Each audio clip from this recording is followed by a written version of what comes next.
এরা যে কি পরিমাণ ভীতু জাতি আপনি কল্পনাই করতে পারবেন না, হিসাবের বাহিরে। আমি আমার খুব কাছের একজন মানুষকে জিজ্ঞাসা করেছিলাম, আচ্ছা মুসলমানদের অনেক অবস্থা খারাপ হলেও আমরা যাই হোক তাই হোক আমরা কি বিবস্ত্র হয়ে ঘুমাই? আমার জানা মতে কোনো মুসলমান কল্পনাও করতে পারে না যে বিবস্ত্র হয়ে ঘুমাবে কেন। তা আমারে জিজ্ঞাসা করছে এই কথা বললেন কেন? আমি বললাম ভাই 2-3টা ভিডিও দেখলাম যে আক্রমণ হয়েছে, যেভাবেই হোক ধাক্কা খাইছে, খাওয়ার পরে দেখি বিবস্ত্র হয়ে রাস্তায় বেরোয় আসছে। তোরা রাত্রেবেলা বিবস্ত্র হয়ে কি করতেছিল যে রাস্তার মধ্যে এরভাবে আসলো? ঘুমের থেকে উঠেই আসলো বুঝলাম, তো জামা কাপড় নেই কেন? আমরা তো লুঙ্গি পরি, লুঙ্গি না হয় কোমর থেকে ছুটে খুলে যাওয়ার কথা, কিন্তু প্যান্ট তো খুলে যাওয়ার কথা না, কিন্তু ল্যাংটা হয়ে আসলো কেন? এই জাতটা এমন জাত, এই জাতটা এত নিচু চরিত্রের জাত, এরা মদ্যপ মাদকাসক্ত, নিজের ইজ্জত পর্যন্ত নিজেদের কাছে নাই। এই জন্য মুসলমান পাগল হয়ে গেলেও ল্যাংটা হয় না, ল্যাংটা পাগল কম খুঁজে পাওয়া যায়। আর ওইগুলা হালকা একটা ধাক্কা খাইয়া ল্যাংটা হয়ে রাস্তায় বার হচ্ছে। এদেরকে একবার ধরতে পারলে এদেরকে কেউ ইনশাআল্লাহ ঠেকাতে পারবে না, এদের পরাজয় নিশ্চিত। কিন্তু ধরার মতো ধরাটা কেউ ধরতে পারে না, ঠিক কিনা? এদের শুধু ধরার মতো ধরা। আল্লাহ বলছেন আমি তো এই ধরাটা দিতে চাই, কারণ আল্লাহ রাব্বুল আমিন কোরআনুল কারীমের মধ্যে বলেছেন ওদের কখনো স্বভূমি হবে না। ভালো করে কথাটা বোঝেন, নিজস্ব আবাসস্থল হবে না, কিয়ামত পর্যন্ত থাকবে। কিন্তু আল্লাহ রাব্বুল আমিন বলছেন যে এইটা তাদের জন্য এমন লজ্জাকর যে ওদের কখনো নিজস্ব ভূমি হবে না বসবাসের। কার কথা? তবে আল্লাহ বলছেন আবার হবে নিজেদের চেষ্টায় নয়, কারোর সহযোগিতায় তারা কখনো কোনো এলাকায় অধিগ্রহণ করতে পারবে। একটু মাথা খাটায় থাকলে, বুঝে থাকলে বলেন তো ভাই, ওই যে পশ্চিমা আব্বা যারা, এই আব্বারা যদি শুধু আজকে একটা ডিক্লার দেয় আমরা তোমাদের সাথে নাই, তোমরা তোমাদেরটা দেখে নাও, মুসা লাগবে না ভাই?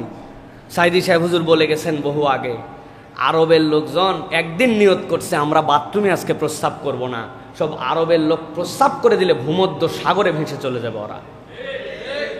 আছে কিসের জোরে? তাহলে অন্য কারো কৃপায়। এটাও একটা লজ্জারে ভাই।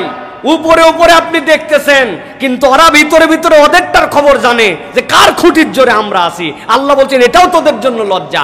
আমরা বুঝি না, কিন্তু ওরা বুঝে যে আমাদের আব্বা সরে গেলে আমাদের বিপদ আছে। আল্লাহ বলতেছেন এই আজিল্লাহ, এইটা তাদের জন্য জিল্লতি, এইটা তাদের কিয়ামত পর্যন্ত জিল্লতি চলতে থাকবে।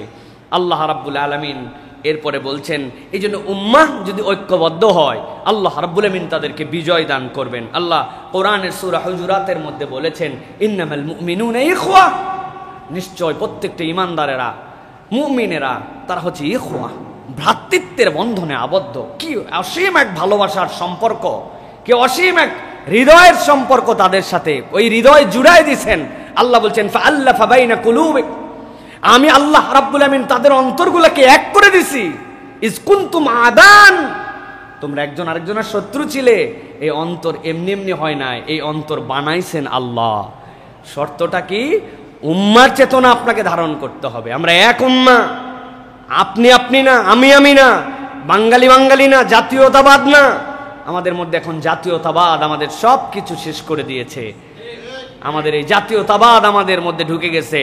আমি নোয়াখাইল্লা, আমি বরিশাইল্লা, হ্যাঁ, আমি পরামানিক, আমি মণ্ডল, বাড়তে বাড়তে আমি ঢাকাইয়া, আমি চিটাগাঙ্গা, বাড়তে বাড়তে আমি বাংলাদেশি, বাড়তে বাড়তে আমি এশিয়া। এই যে ভাগ হয়েছে আমরা, এটাই জাতীয়তাবাদ। এই ভাগ হয়ে গেছে।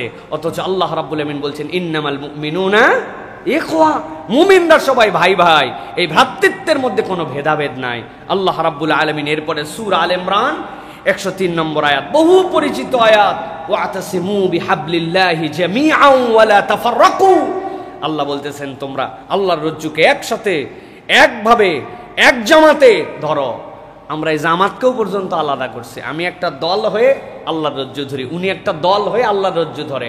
আল্লাহ বলছেন ওয়াতাসিমু বিহাবলিল্লাহি জামিআন ওয়া লা তাফাররাকু, তোমরা কখনো আলাদা হইও না, একসাথে তোমরা আল্লাহর রজ্জুকে ধরো।